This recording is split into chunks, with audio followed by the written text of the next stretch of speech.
नमस्कार. कोल्हापुरी तडका या चॅनेलवरती तुम्हा सगळ्यांचं मनापासून स्वागत आहे. आज आपण बनवणार आहोत लहानांपासून मोठ्यांपर्यंत सगळ्यांनाच आवडणारी आणि सगळ्यांनाच खाता येईल अशी मऊसूद आणि अगदी खुसखुशीत अशी आपण शेंगदाण्याची चिक्की बनवणार आहोत. उपवास म्हणलं की काही पदार्थ आपल्याला उपवासाचे खावेसे वाटत नाहीत आणि त्यामुळं काय होतं, आपल्याला अशक्तपणा जाणवायला लागतो आणि असाच हा अशक्तपणा आपल्याला भरून काढायचा असेल आणि एनर्जीफुल दिवसभर ताकदवान असे राहायचं असेल तर अशी ही शेंगदाण्याची चिक्की आपण जरूर बनवून खायला पाहिजे.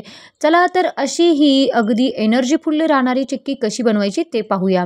त्यासाठी मी इथं गॅसवरती एक कढई ठेवलेली आहे आणि त्यामध्ये मी 400 ग्रॅम मी इथं काय केलेले आहे, शेंगदाणे घेतलेले आहेत आणि ते शेंगदाणे मी छान असे भाजून घेणार आहे. बघा, हे शेंगदाणे कसे भाजायचे, जास्त करपवायचं नाही किंवा काळे होईपर्यंत त्याला ठेवायचं नाही, फक्त त्याची साल निघावी अशा पद्धतीने आपण हे शेंगदाणे असे कुरकुरीत असे भाजून घेणार आहोत. बघा, मी तुम्हाला इथे व्हिडिओमध्ये दाखवते त्याच पद्धतीनं आणि तेवढेच आपल्याला हे शेंगदाणे भाजून घ्यायचे आहेत. आता काय करायचं, गॅस बंद करायचा आहे आणि मी ती कढई थोडीशी थंड झाल्यानंतर लगेचच मी एक इथं सूप घेतलेला आहे, म्हणजे आपल्याला त्याची जी सालं आहे ती काढायसाठी इझी होईल त्यासाठी मी सुपामध्ये टाकलेलं आहे. बघा, हाताने जरी आपण असं केलं तरी देखील, प्रेस केलं तरी देखील लगेचच ही सालं निघू शकतात, तुम्ही पाहू शकता. बघा, इथं मी सगळे आता ह्याची सालं काढून घेणार आहे. तुम्ही बघू शकता की मी याची सालं सगळी काढून घेतलेली आहेत शेंगदाण्याची. आता काय करायचं, मी जो खलबत्त्याचा आपला जो वरवंटा असतो, बघा या पद्धतीचा वरवंट्यानं मी थोडं थोडं त्याला प्रेस करणार आहे. म्हणजे काय होईल, आपल्याला हे शेंगदाणे जास्त बारीक करून घ्यायचे नाही किंवा मिक्सरला फिरवून घ्यायचे नाही. फक्त आपल्याला अर्ध कच्चं म्हणजे 1 2 3 भाग होतील असे आपल्याला हे शेंगदाणे करून घ्यायचे आहेत. बघा, इथं तुम्ही पाहू शकता, व्हिडिओमध्ये दाखवते त्या पद्धतीनं मी असं खलबत्त्याने त्याला मी प्रेस करून घेतलेलं आहे, तुम्ही पाहू शकता. बघा, आता हे सगळं आपल्याकडून करून घेतलेलं आहे, म्हणजे 2 2 3 3 भाग झालेले आहेत. आता काय करायचं, गॅसवरती एक कढई ठेवलेली आहे आणि त्या कढईमध्ये मी गूळ टाकणार आहे. आता गुळाचं प्रमाण लक्षात ठेवा, इथं मी 400 ग्रॅम गूळ घेतलेला आहे. जेवढं शेंगदाणे आहेत तेवढा आपल्याला इथं गूळ वापरायचा आहे, लक्षात ठेवायचं आहे आणि हे प्रमाण अगदी परफेक्ट आहे. म्हणजे 1 बाऊल शेंगदाणे असतील तर 1 बाऊल आपल्याला फुल्लं इथं काय करायचं आहे, गूळ घ्यायचा आहे. आता काय करायचं, गॅसची फ्लेम अगदी मंद ठेवायची आहे आणि हा गूळ आपल्याला वितळून घ्यायचा आहे. बघा, हा गूळ आपल्याला जास्त असं म्हणजे पाक वगैरे बनवायचा नाही, फक्त काय करायचं आहे, हा गूळ आपल्याला वितळवून घ्यायचा आहे आणि 1-2 मिनटं आपल्याला काय करायचं आहे, गॅसवरती पुन्हा एकदा हा पाक उकळवून घ्यायचा आहे. म्हणजे जास्त पुढं जाऊ देता कामा नाही. बघा, हा गूळ आता पूर्ण वितळवलेला आहे, वितळलं गेलेला आहे. आता काय करायचं, आपण ह्याला सतत असं एकसारखं हलवत राहायचं आहे, परतवायचं आहे. गूळ कुठंही करपता कामा नाही याची मात्र काळजी घ्यायची आहे, कारण गूळ करपला तर आपली वडी ही करपट अशी लागते आणि कडवट अशी लागते. त्यामुळे गूळ करपवायचा नाही, अगदी मंद गॅसवरती आपल्याला हा गूळ वितळून घ्यायचा आहे. आता काय करायचं, आपल्याला पाक चेक करायचा आहे. पाक म्हणजे ह्याला मी जास्त उकळवलेलं नाही, फक्त गूळ वितळवून घेतलेला आहे आणि थोडंसं पाणी घ्यायचं आणि त्या पाण्यावरती आपण हा गूळ टाकून बघायचा आहे. याची जर गोळी बनली तर हा परफेक्ट असं प्रमाण झालेलं आहे, म्हणजे ह्याचा पाक बनलेला आहे असं लक्षात घ्यायचं. आणि आता बघा, ती गोळी बनत आहे, म्हणजे हा पाक बनलेला आहे. मग आता गॅस बंद करायचा आहे. जास्त ह्याला गुळाला उकळवायचं नाही, म्हणजे पाक जास्त पुढं जाऊ द्यायचा नाही. आता काय करायचं, जे आपण शेंगदाणे आपण बारीक करून घेतले होते ते शेंगदाणे यामध्ये टाकायचे आहेत.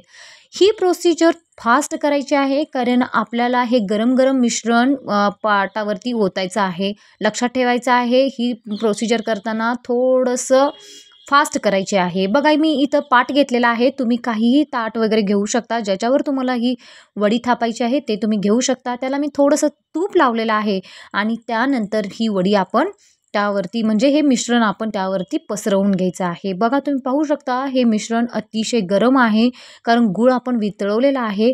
जसं आपल्याला जमेल तसं आपण हे पसरवून घ्यायचं आहे. लाटण्याचा वापर करून लाटण्याला थोडंसं तूप लावून घ्या, म्हणजे व्यवस्थित आपल्याला पसरवता येईल आणि चिकट देखील, म्हणजे चिकटता कामा नये याची मात्र काळजी घ्यायची आहे. बघा, इथं मी सगळं असं हे मिश्रण पसरवून घेतलेलं आहे आणि लाटण्याच्या सहाय्यानं ह्याला असा या पद्धतीनं मी शेप दिलेला आहे. तुम्ही व्हिडिओमध्ये बघू शकता की मी त्याला कसा शेप दिलेला आहे. बघा, असं लाटण्यानं पूर्ण पसरवून घ्यायचं. जेवढी आपल्याला जाडी हवी आहे तेवढं आपण ह्याला पसरवून घेऊ शकतो. बघा इथं सगळं आता पसरवून झालेलं आहे. लाटण्याचाच वापर करायचा आहे. तुम्ही कशाचाही वापर करू शकता. हाताने देखील हे थापून करू शकता, पण लाटण्यानं खूप इझी जातं. बघा आता काय करायचं, लगेचच आपल्याला ह्याच्या वड्या पाडून घ्यायच्या आहेत. म्हणजे या पद्धतीनं आपण असं चाकूचा वापर करू शकता किंवा तुमच्याकडे कुठलं कटर असेल तर त्याने देखील हे असे कट करून घेऊ शकता. बघा मी इथं ह्या वड्या आपल्या ज्या आहेत, जी चिक्की आहे ती चौकोन आकारामध्ये मी कट करून घेतलेली आहे. आता हे लगेचच आपण काढायची गडबड करायची नाही. काय करायचं, थोडंसं ह्याला आपण ठेवून द्यायचं आहे. म्हणजे एक 2च मिनिटं आपल्याला ठेवून द्यायचं, म्हणजे पूर्ण हे थंड झालं पाहिजे. बघा आता इथे थंड झालेलं आहे आणि आता मी वड्या काढून बघते.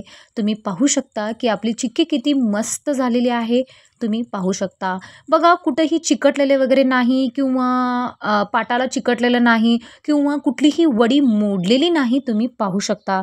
अतिशय सुंदर असं टेक्स्चर आलेलं आहे. तुम्ही पाहू शकता. बघा या वडीमध्ये थोड्याशा काय आहेत टिप्स आहे. टिप्स म्हणजे काय, इ अग अग अगदी ही वडी करायला सोपी आहे. पण काय करायचं, फक्त पाक आपल्याला इथं व्यवस्थित असा आणि परफेक्ट झाला की वडी आपली परफेक्ट बनते. तुम्ही पाहू शकता की इथं कुठेही चिकटलेले वगैरे नाही. अतिशय सुंदर अशा झालेल्या आहेत आणि सहज अशा आपल्या ह्या वड्या निघलेल्या आहेत. तुम्ही पाहू शकता. बघा मी इथं सगळ्या ताटामध्ये काढून घेतलेल्या आहेत आणि तुम्ही बघू शकता कलर देखील अतिशय सुंदर आलेला आहे आणि वडी देखील अतिशय परफेक्ट अशी बनलेली आहे. इथं तुम्ही आणखीन एक टीप महत्त्वाची म्हणजे लक्षात ठेवू शकता, ते म्हणजे जेव्हा आपण गूळ वितळत असतो तेव्हा त्यामध्ये 1 चमचा तूप टाका. मी इथं तूप टाकलेलं होतं, पण माझा व्हिडिओ स्किप झालेला आहे. तुम्ही तूप टाकायचं, त्यामुळं काय होतं, अतिशय खुसखुशीत अशी आपली ही वडी बनू शकते. चला तर आता मी तुम्हाला इथं ही जी आपली चक्की बनलेली आहे, चिक्की म्हणतो आपण त्याला, बनलेली आहे ती तुम्हाला तोडून दाखवते. तुम्ही पाहू शकता की बघा असं भन्नाट कलर आणि भन्नाट टेक्स्चर बनलेलं आहे आणि आतून देखील अतिशय खुसखुशीत झालेली आहे. कुणीही सहज बनवेल आणि अगदी लहानांपासून मोठ्यांपर्यंत सगळ्यांनाच आवडेल, सगळ्यांनाच खाता येईल अशी ही खुसखुशीत आणि मऊ अशी आपली ही वडी बनलेली आहे. खाताना शेंगदाणे कुरकुरीत लागतात आणि दिसायला अतिशय खुसखुशीत ही वडी दिसते. चला तर असं हे नवरात्रीच्या 9 दिवसामध्ये अशी ही एनर्जीफुल दिवसभर अगदी ताजेतवान ठेवणारी अशी ही वडी जरूर बनवा आणि कमेंट करून मला नक्की सांगा.